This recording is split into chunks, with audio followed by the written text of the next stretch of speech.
The sun rose over the jagged peaks of Yellowstone National Park, painting the sky in shades of orange and gold. Dr. Olivia Wright adjusted her binoculars, scanning the meadow where a female grizzly bear and her cubs had been spotted the day before.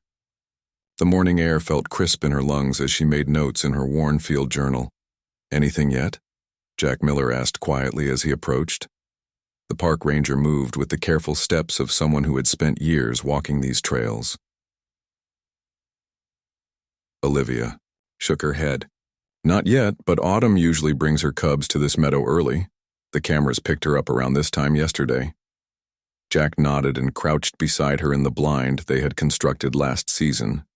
It was a simple structure, just enough to hide their human shapes and scent while allowing them to observe the bears safely. What neither of them knew was that they were being watched too. High above Earth, hidden by technology far beyond human understanding, the Veldarian research vessel Nebula Seeker maintained its silent orbit. Inside the ship's observation deck, Zexitara studied the holographic projection of Yellowstone with fascination. "Commander, I've identified an ideal monitoring zone," Zexitara said, gesturing at the three-dimensional map with long, slender fingers. Their skin shimmered with a faint blue glow in the dim light of the deck. Commander Kelmara moved closer, compound eyes narrowing as they examined the projection. "Your justification?" "This region contains one of their protected areas, with minimal human development, but regular human presence. The ecosystem includes apex predators, diverse prey species, and complex interdependencies. Most importantly, it contains these creatures." Zexitara enlarged an image of a grizzly bear. "They call them bears. The species serves as what humans term a keystone predator." From across the deck, a younger researcher looked up from their data screens. Kai Loren had only recently joined the xenobiology team, and this was their first planetary study mission. "I fail to see why we focus so heavily on the human impact. Surely we should study the natural systems without their interference." Zexitara's head tentacles rippled with gentle amusement. "That is precisely what makes Earth unique, young one. The humans are simultaneously separate from and deeply integrated with their planetary systems. They destroy and preserve, they kill and nurture. No other species we've encountered produces such contradictions." Back on Earth, Olivia's radio crackled. "Right? You there? Over." The voice belonged to Deputy Director Frank Carter. She pressed the talk button. "Here, Frank, over. Weather stations picking up unusual dry lightning activity about 20 miles west of your position. Just a heads up. Fire danger's extreme today. Over." Jack and Olivia exchanged concerned glances. Spring had been unusually hot and dry this year, and the forest floor was covered with dead pine needles from a beetle infestation several years ago. Perfect fuel for a wildfire. "Copy that," Olivia responded. "We'll keep our eyes open. Over." As, if on cue, movement at the meadow's edge caught their attention. A large female grizzly emerged from the tree line, her brown fur golden in the morning light. Behind her, 3 small cubs tumbled out of the brush. "There she is," Olivia whispered, raising her camera. "Autumn and her brood." Jack smiled. "Looks like the little one's doing better." The smallest cub had been concerning Olivia for weeks. It was noticeably smaller than its siblings, often struggling to keep up. But today it seemed more energetic, bouncing alongside its mother as she led them into the meadow to feed on spring roots and berries. On the Nebula Seeker, the research team watched the same scene through their hidden sensors. "Remarkable," Zexitara murmured. "The human observers maintain a significant distance. They make no attempt to interfere." Kai Loren tapped rapidly on their datapad. "Yet they track the creatures with identification codes and monitoring devices. They clearly seek to control." "Perhaps," Zexitara said thoughtfully, "but observe their behavior patterns. They study, yes, but they do not harvest or capture. This challenges our understanding of predator species behavior." The senior researcher had been studying human interactions with their planet for several orbital cycles now, and something about them defied easy classification. Humans were undoubtedly apex predators. They killed other species for food and resources, yet they also exhibited behaviors typically seen only in symbiotic relationships. Prepare the ground monitoring drones, Zexitara instructed. I want closer observation of these interactions. Back in the blind, Jack checked his watch. I should start my patrol route. You staying here all day? Olivia nodded without taking her eyes off the bears. I want to observe the feeding patterns for a few more hours. The Research Grant Committee wants specific data on spring nutrition after hibernation. Be careful out here alone, Jack said as he gathered his gear. Radio check every hour, okay? Yes, Dad, Olivia replied with a small smile. Jack had been looking out for her since she first arrived at Yellowstone 5 years ago as a newly minted PhD. His protective nature was both annoying and endearing. After Jack left, Olivia settled in for a long day of observation. She carefully noted Autumn's behavior, which plants she selected, how she taught her cubs which roots to dig for, the way she constantly scanned for threats. Miles away, the first wisp of smoke rose from a lightning-struck pine. The spark caught in the dry undergrowth, spreading slowly at first, then with increasing hunger as it found more fuel. No human eyes noticed the beginning of what would become a major forest fire. In orbit, however, the Veldarian sensors detected the heat signature immediately. Zexitara were registering a thermal anomaly, reported Tyvek, the communications specialist. Zexitara examined the data. A fire ignition event. Interesting timing. Deploy additional sensors to that region. This may provide valuable data on how the ecosystem responds to crisis. Should we alert the human authorities? Asked a junior researcher. Kelmara stepped forward, head tentacles rigid with disapproval. Absolutely not. Our primary directive forbids interference. We observe only. Zexitara nodded reluctantly. The commander is correct. We must maintain research protocols. As the afternoon wore on, Olivia began to notice the wildlife acting strangely. Birds that normally sang throughout the day had gone quiet. Autumn grew increasingly restless, sniffing the air and growing more protective of her cubs. Then Olivia smelled it, the faint but unmistakable scent of smoke on the breeze. She reached for her radio just as it crackled to life. All field personnel be advised, came Frank's tense voice. We have confirmed wildfire approximately 12 miles west of the central ridge. Wind is pushing it east at 8 miles per hour. All non-essential personnel evacuate to visitor center. Field researchers implement emergency protocols. Over. Olivia quickly packed her equipment. The observation blind was in a vulnerable position if the fire changed direction. As she prepared to leave, she took one last look at Autumn. The bear was already leading her cubs toward the river valley, away from the approaching fire. Smart girl, Olivia murmured. Above them all, the aliens watched with growing interest as the peaceful scene transformed into crisis, curious to see how Earth's complex ecosystem, humans included, would respond to this sudden threat. Smoke filled the air as Olivia reached the ranger station. The parking lot was busy with park staff loading equipment and tourists hurrying to leave. Jack stood by his truck, radio in hand, directing people with calm authority. Right, over here. Jack waved when he spotted her. Glad you made it back safely. The fire's moving fast, Olivia said, catching her breath. I saw Autumn taking her cubs toward the eastern valley. Many animals are moving that way. Jack nodded. Smart bears. The wind's pushing the fire west to east, but there's a river that might slow it down. He handed her a map. Frank wants us to coordinate wildlife movement. We need to keep people and animals from running into each other during the evacuation. A large fire truck pulled into the lot and a man in firefighter gear jumped out. He approached Jack and Olivia quickly. Ben Sawyer, fire team leader, he introduced himself. We've got 3 more trucks coming. What's the situation with the trails? While Jack filled Ben in on the park layout, Olivia's phone buzzed. It was a text from her research assistant who was monitoring the wildlife cameras remotely. Jack, she interrupted. The camera at Eagle Point just picked up Autumn, but something's wrong. I only see 2 cubs with her. Jack's face grew serious. Could the third one be just out of frame? Olivia shook her head. The assistant checked all cameras in sequence. The smallest cub isn't with her. Above Earth, The Veldarian research team was tracking the same development. The mother bear has lost one of her offspring, Zex's Terra noted, manipulating the holographic display to follow the heat signatures of the animals fleeing the fire. Kai Lauren analyzed the data streams. The smallest one appears to have become separated at the creek crossing.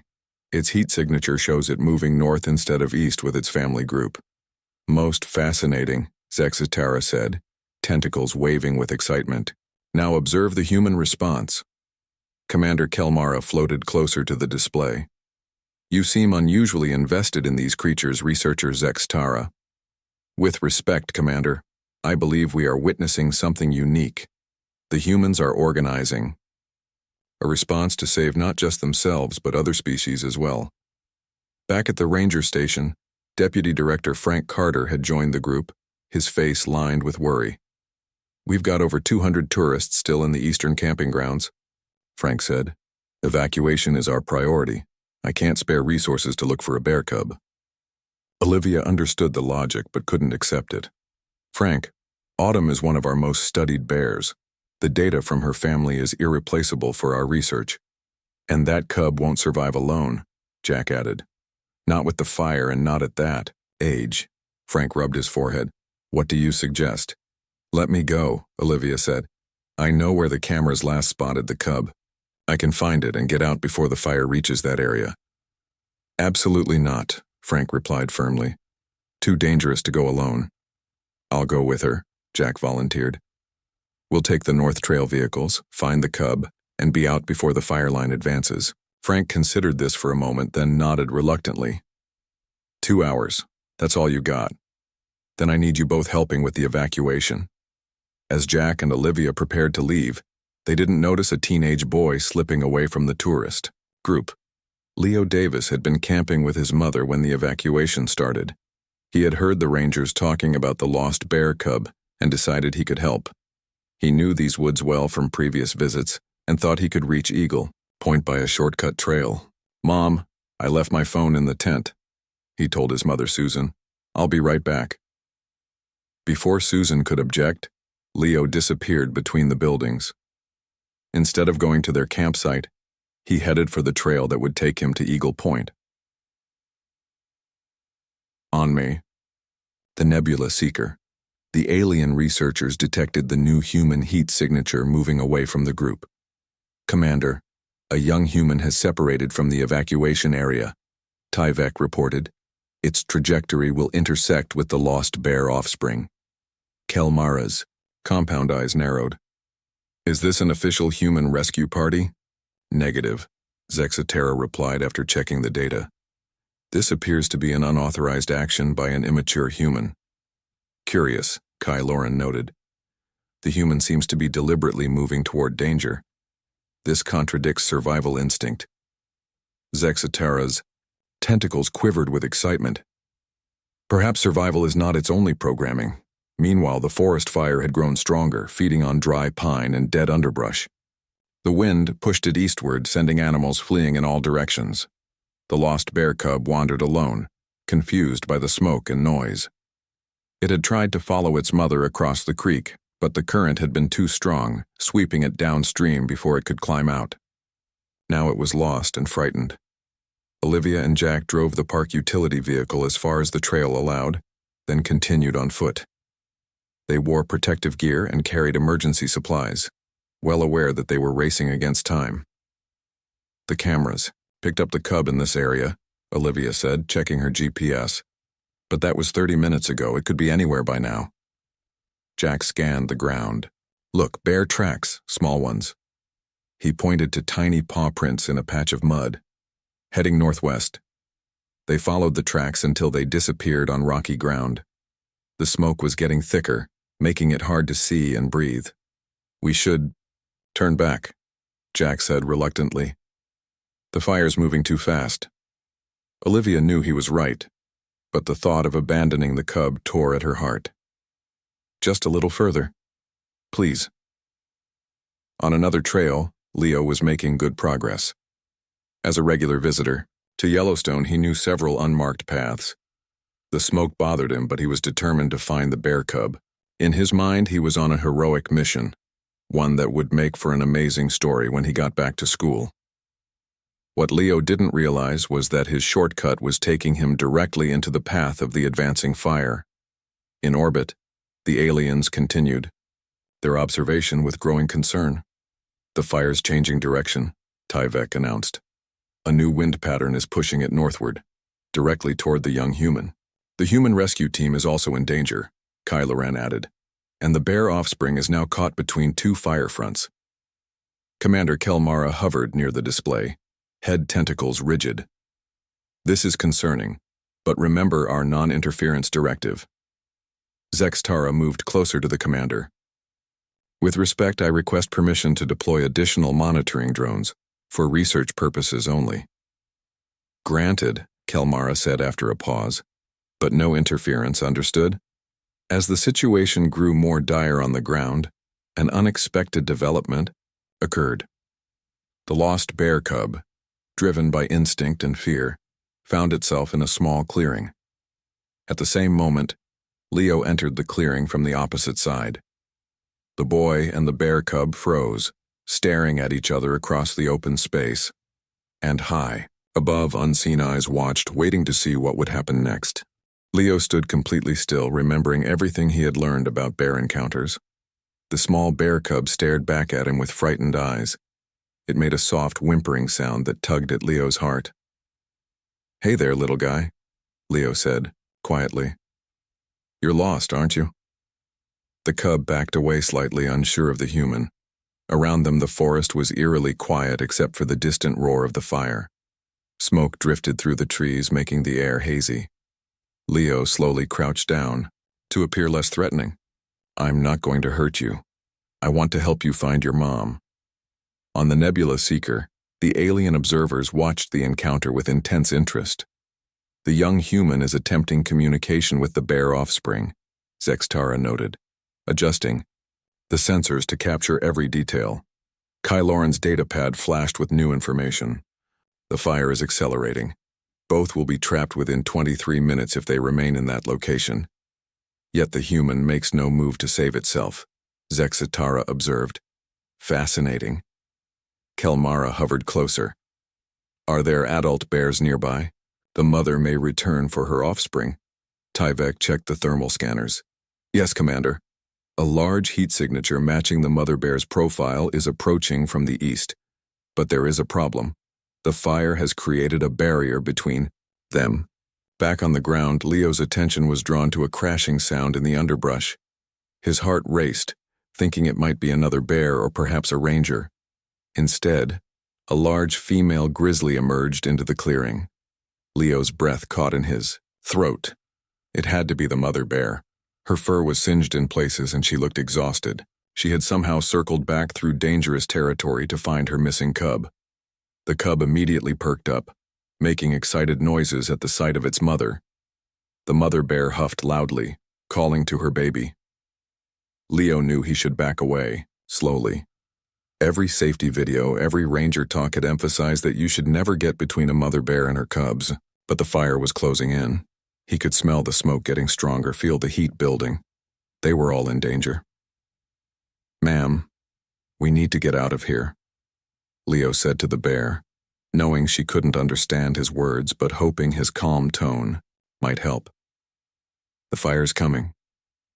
The mother bear seemed to hesitate, looking from her cub to the human, then back to the forest behind her where her other cubs were presumably waiting. She made a low rumbling sound. In orbit, the aliens were recording every moment of this encounter. "The adult bear has returned despite the danger," Zextara said. "Parental protection instinct is overriding survival programming." "But something is preventing the reunion," Kyloran noted. "The mother appears conflicted." Tyvek enhanced the thermal imaging. "The fire has completely cut off the path behind the mother bear. She cannot return the way she came with her offspring. And her other young are on the far side of that barrier." Zextara added, "She must choose between offspring." Commander Kelmara's compound eyes widened. This is an impossible situation for any species. On the ground, the gravity of the situation became clear to Leo. A wall of fire was visible through the trees in the direction the mother bear had come from. The bear must have barely made it through before the flames closed the path. The mother bear approached her cub slowly, nuzzling it and checking it over. The cub responded with happy sounds, pressing against its mother. Leo took this opportunity to back away, giving the bears space. But the mother bear suddenly looked up at Leo, then at the fire approaching from multiple directions, then back at her cub. She seemed to be considering something impossible.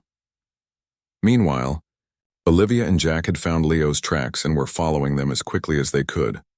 "What was that kid thinking?" Jack said, frustration mixing with worry in his voice. "He was trying to help," Olivia replied. "Kids that age think they're invincible." Their radios crackled with Frank's voice. "Miller, Wright, report your position." "Fire's changed course. You need to evacuate immediately," Jack responded. "We've found tracks of a teenager heading toward Eagle Point. We think he's looking for the bear cub. Request permission to continue search." There was a long pause before Frank answered. "You've got 30 minutes, then I'm sending the helicopter for you whether you found him or not. The fire's moving too fast." "Copy that," Jack said. 30 minutes. What happened next would change everything the aliens thought they knew about Earth species. The mother bear made a decision. She nudged her cub, pushing it gently toward Leo. The boy froze, confused. The bear pushed her cub again, more firmly this time. "What's she doing?" Leo whispered to himself. In orbit, the alien observers were equally confused. "This behavior does not match any known pattern," Kai Loren said, checking their data against all recorded bear behavior. "The mother is offering her offspring to the human?" "Impossible," Commander Kelmara stated. "Predator species do not willingly surrender their young." Zexitara's tentacles trembled with excitement. "Yet we are witnessing it. This changes everything we thought we knew about Earth species relationships." On the ground, Leo finally understood what the mother bear wanted. She was entrusting her cub to him. Somehow she knew that her cub's best chance of survival was with the human. Are you asking me to take your baby?" Leo asked in disbelief. The mother bear huffed again and nudged her cub one more time toward Leo. Then she looked back toward the fire, where her other cubs waited. Leo made a decision. Moving slowly, he approached the cub and carefully picked it up. The small bear squirmed at first, then settled in his arms, weighing more than he expected. "I promise I'll keep him safe," Leo said to the mother bear. "I'll make sure he gets back to you." The mother bear watched for a moment longer, her eyes meeting Leo's in a gaze that seemed to contain understanding beyond what should be possible. Then she turned and moved quickly toward the fire line, seeking a way back to her other cubs. Leo held the bear cub close and started walking in the opposite direction, away from the worst of the fire. "It's going to be okay," he told the frightened cub. "We're going to find the rangers and they'll know what to do." From above, the aliens continued to monitor both the mother bear and the human boy carrying her cub. "Follow both subjects," Zextara instructed. "Record everything. This single event may require us to rewrite our understanding of Earth's interspecies dynamics." Commander Kelmara, usually strict about maintaining emotional distance from research subjects, found themselves moved by what they had witnessed. "Perhaps," they said quietly, "we have underestimated the complexity of Earth's ecosystem." As Leo carried the bear cub through the smoky forest, he had no idea that his actions were being observed by beings from another world, or that what had just happened would eventually change the course of human history. Leo moved carefully through the forest, cradling the bear cub in his arms. The small animal had stopped squirming and now clung to Leo's jacket, making soft whimpering sounds. The smoke was getting thicker, making it hard to see the trail ahead. "We need to find a way out of here," Leo told the cub.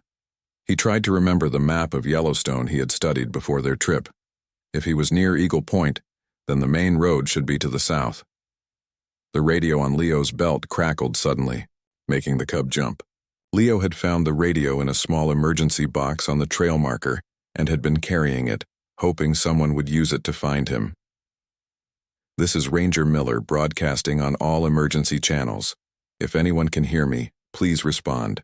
We're looking for a missing teenager near Eagle Point. Over." Leo fumbled with the radio with one hand while holding the cub with the other. Hello? Can anyone hear me? This is Leo Davis. I'm lost and I have a bear cub with me. There was a moment of static. Then Jack's excited voice came through. Leo, this is Ranger Miller. Are you okay? What's your location? I don't know exactly, Leo replied. I'm in the forest. There's a lot of smoke. And I have one of the bear cubs with me. You what? Jack's voice crackled. Leo, where did you get a bear cub?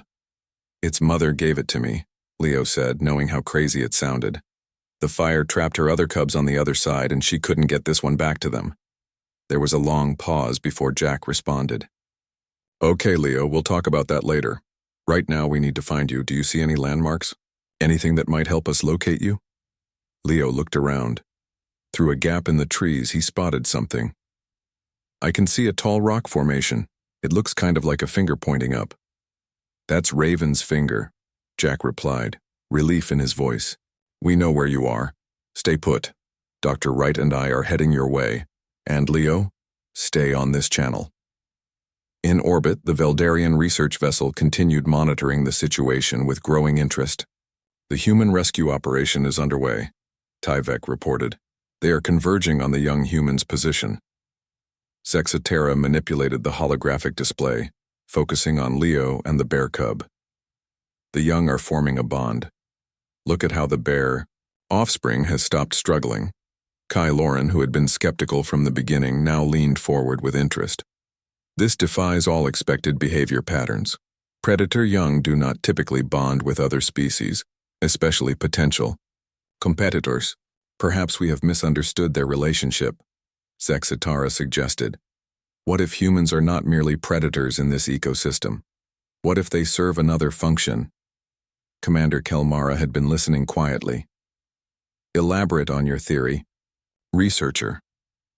In our studies across the galaxy, we have observed species that function as ecosystem engineers or as symbiotic partners rather than simple predator or prey, Sextara explained. What if humans have the capacity to form bonds across species boundaries? What if trust, rather than just dominance, plays a role in their ecosystem? On the ground, Leo had found a small clearing relatively free of smoke. He sat on a fallen log, still holding the cub carefully. The little bear had calmed down and was now looking around curiously, occasionally sniffing at Leo's jacket. Your mom was really brave, Leo told the cub, gently stroking its fur. I've never seen anything like that before. The cub looked up at Leo with dark eyes that seemed almost understanding. It made a small noise and nuzzled against his chest. Meanwhile, Olivia and Jack were moving quickly through the forest toward Raven's finger. The smoke was getting thicker and they could hear the fire crackling in the distance. We need to hurry, Jack said, checking his watch. Frank only gave us 30 minutes and we've used 20. Olivia nodded grimly. And we still need to get back to the road after we find Leo and the cub. Do you believe his story? Jack asked as they climbed over a fallen tree. About the mother bear giving him her cub? Olivia was thoughtful. It sounds impossible, but bears are intelligent animals, and mothers will do anything to protect their young. If she was trapped and saw Leo as a better option than the fire, she shrugged. I guess we'll find out. As they approached Raven's finger, they called out for Leo. His answering shout guided them to the clearing where he sat with the bear cub. Leo, Jack called as they entered the clearing. Are you okay? Leo looked up, relief washing over his face. I'm fine, but this little guy is scared. Olivia approached slowly, her eyes wide with amazement at the sight of Leo holding the bear cub so naturally. May I? She asked, gesturing toward the cub. Leo nodded and Olivia knelt beside them, examining the cub with a professional eye. It's Autumn's smallest cub, she confirmed. No visible injuries. He's just scared and tired. His mom really did give him to me, Leo said earnestly. She came through the fire to find him, but she couldn't take him back the same way. She had to choose. Olivia and Jack exchanged glances. We believe you, Olivia said softly. I've studied bears for years. And while I've never seen this behavior, I know they're capable of complex decisions. Jack's radio crackled with Frank's voice. Miller, report. Have you found the boy? Time's up and that fire is moving fast. We've got him, Jack replied. And the bear cub. We need extraction from Raven's Finger, ASAP. Helicopter is on the way, Frank responded. ETA 5 minutes. Get to the rock formation for pickup. Above them, the aliens continued their observation. A flying machine is approaching, Tyvek reported. The humans appear to be organizing an aerial rescue. Voxnar, an elder alien scientist who had been summoned to evaluate the unprecedented observations, joined the group on the observation deck. Show me everything, they requested. As Zextara briefed the elder on what they had witnessed, Voxnar's expression grew increasingly astonished. In all my research across 17 planetary systems, Voxnar said, I have never observed such behavior between different species. This changes our understanding of Earth's ecosystem fundamentally. Back on Earth, Olivia, Jack, and Leo hurried to reach the base of Raven's Finger, where the helicopter would have enough space to hover and lift them out. Leo still carried the bear cub, who had grown attached to him and resisted when Olivia had tried to take it. He trusts you, Olivia told Leo as they climbed. That's remarkable. Leo smiled, feeling a strange mixture of pride and responsibility. I promised his mom I'd keep him safe. I need to make sure he gets back to her. We'll do everything we can, Olivia assured him. Once we're out of danger, we can work on finding Autumn and her other cubs. The sound of helicopter blades cut through the air as they reached a flat area at the base of the rock formation. The smoke was now a thick blanket around them, but the pilot had spotted them. Kelly Reeves, the helicopter pilot, hovered expertly above them, fighting against the turbulent air created by the approaching fire. One by one, they climbed aboard. First Jack, then Olivia, and finally Leo with the bear cub held securely in his arms. As the helicopter lifted away from the burning forest, Leo looked down at the small creature in his arms. We made it, he said softly. Step 1 complete. Now we just need to find your mom. 3 months passed since the Yellowstone fire. Summer had transformed the park and green shoots were already emerging from the blackened ground. Nature was healing itself with remarkable speed. Dr. Olivia Wright stood on a viewing platform, binoculars raised to her eyes as she scanned the meadow below. Next to her stood Leo Davis, who had returned to Yellowstone with his mother for a special purpose. Do you think we'll see them today? Leo asked, trying to hide his excitement. Olivia smiled. The tracking collar shows Autumn and her family are in this area. Just be patient. After the rescue, the bear cub had been taken to the park's wildlife center. Dr. Alan Morris, the veterinarian, had checked it thoroughly and found it healthy despite its adventure. For weeks, park rangers had searched for Autumn and her other cubs, hoping they had survived the fire. 2 weeks after the fire, Jack had spotted them near the eastern river. All 3, the mother and 2 cubs, had made it through. Plans immediately began to reunite the family. There, Olivia suddenly whispered, pointing toward the tree line. Look! Leo raised his own binoculars. His heart jumped when he saw the large female grizzly emerging from the trees. Behind her, 2 cubs tumbled playfully, and between them, wearing a small tracking collar that would fall off naturally in a few months, was the 3rd cub, the one Leo had carried to safety. He looks good, Leo said, his voice thick with emotion. He's bigger now. Yes, Olivia agreed. He's caught up to his siblings in size. The extra feeding at the wildlife center helped. The reuniting of the bear family had been carefully planned. Once Autumn and her cubs were located, the rescued cub had been placed in a special enclosure near their territory.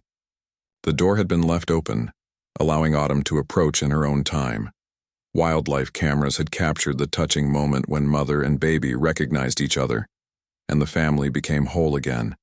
From orbit, the Veldarian research vessel continued its observation of Earth, though with very different research priorities than when they had arrived.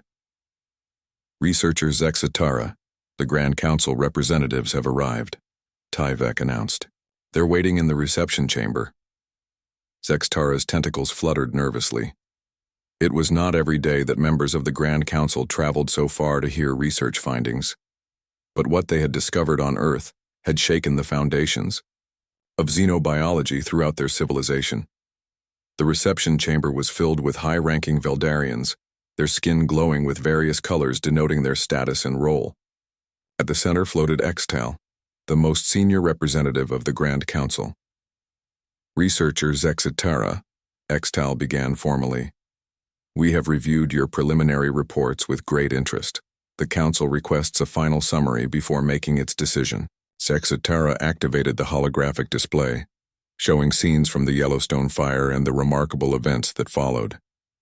Honored representatives, what we have discovered on Earth challenges our understanding of intelligent life. We came to study Earth's ecosystem, expecting to find the usual predator-prey relationships that dominate most planets. Instead, we found something unprecedented. The display showed the moment when Autumn had entrusted her cub to Leo, followed by scenes of the rescue, the rehabilitation, and finally, the family reunion. The species known as humans has evolved beyond the role of apex predator. They have developed the capacity to form bonds across species boundaries. They protect, study, and preserve other species even at risk to themselves. Kyloran, who had once been skeptical, stepped forward. Our data shows that this is not an isolated incident. Throughout their history, humans have formed partnerships with other species. They rehabilitate injured wildlife. They create protected areas where natural processes can unfold with minimal interference. This represents an evolutionary path we have never observed before. Elder Voxnar added, most remarkably, some Earth species appear to recognize this unique role. The mother bear's decision to entrust her offspring to a human demonstrates a level of cross-species understanding previously thought impossible. Extal considered this information silently. Finally, their glow brightened to a deep purple, the color of momentous decisions. The Council has determined that Earth represents a unique planetary development pattern, Extal announced. We authorize first contact with humans to learn from their perspective on ecosystem stewardship. Back on Earth, unaware of the cosmic decision that had just been made, Leo watched Autumn's family with joy. The bear cub he had carried, the one park staff had nicknamed Lucky, was wrestling with his siblings while their mother watched protectively. Dr. Wright, a park ranger called, approaching the viewing platform. Governor Wells has arrived for the ceremony. They're waiting at the visitor center. Olivia nodded. We'll be right there. Leo, are you ready? The teenager tore his gaze away from the bears. Ready as I'll ever be. The visitor center was crowded with reporters, park staff, and politicians. A large banner read Yellowstone Wildlife Protection Initiative. Governor Patricia Wells stood at a podium, with Jack, Frank, and other park officials behind her. The governor smiled as Leo and Olivia entered. And here are our guests of honor. The crowd applauded as Leo blushed, uncomfortable with the attention. After the story of the bear rescue had become public, he had found himself unexpectedly famous. Rather than simply enjoying his 15 minutes of fame, Leo had worked with Olivia to create an educational program about wildlife conservation. Thanks to the extraordinary events during last spring's fire, Governor Wells was saying, we have secured funding for the most comprehensive wildlife protection program in Yellowstone's history, and I'm proud to announce that Leo Davis will serve as our youth ambassador for conservation. More applause filled the room as Leo stepped forward to receive a certificate. As he looked out at the crowd, he noticed a tall woman in the back whom he didn't recognize. She had an unusual grace about her and seemed to be studying everything with intense interest. What Leo couldn't know was that he was looking at Dr. Wright's newest research assistant, Zexitara in human form, the first official contact between the Veldarian civilization and Earth. As the ceremony concluded, Olivia led Leo outside. I'm so proud of you, she told him. You've turned something extraordinary into something that will help wildlife for years to come. Leo smiled. I just did what anyone would do. No, Olivia said gently. What you did was special. You showed trust, and that trust was returned. It's a powerful lesson. As they walked toward the meadow for one last look at Autumn and her cubs, neither human noticed the small device hidden in Olivia's research equipment, a communication link to the Veldarian ship. The first official contact between humans and Veldarians would happen soon. The aliens had chosen Dr. Olivia Wright as their first contact point, recognizing her respect for all species, and it had all begun because a mother bear had recognized something in a human boy, something that transcended species boundaries, something that aliens from across the stars had traveled to understand, trust,